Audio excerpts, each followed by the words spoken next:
Участку дороги, соединяющей два абхазских села в Ачамчирском районе Члоу и Отап, в направлении пещеры Абраскил присвоено имя видного общественного деятеля, ветерана Великой Отечественной войны, уроженца села Члоу Нурия Риджабовича Акаба, который пользовался заслуженным уважением и авторитетом среди односельчан за свою принципиальность, порядочность и работоспособность. Для нашего отца Члоу, Отап и Тхина — это были самые родные места, и он всю жизнь старался что-то хорошее сделать для жителей этого села, ну, впрочем, как и для всех абхазов.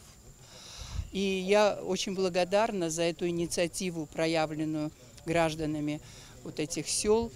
И очень для нас это большая честь, что будет вот именем его названа вот эта улица. Большое спасибо всем, и мы будем всегда помнить вот ваше отношение к нашему отцу.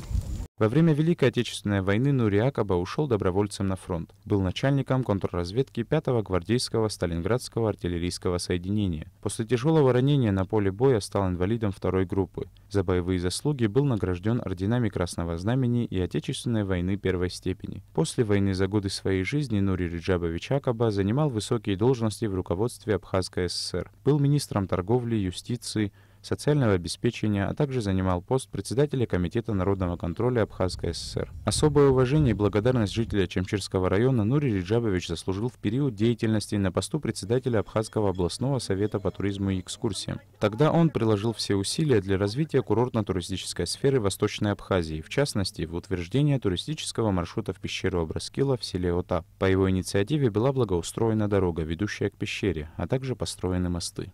Нурий Риджабович Акаба до конца своей жизни принимал активное участие в общественной жизни страны. Жители окрестных сел особенно отмечают патриотизм и деятельность Нурия Акаба, направленные на защиту национальных интересов Абхазии. А его активная гражданская позиция всегда будет примером для подрастающего поколения. Саид Жерсаля, Беслан Чинджерия, Абхазское телевидение.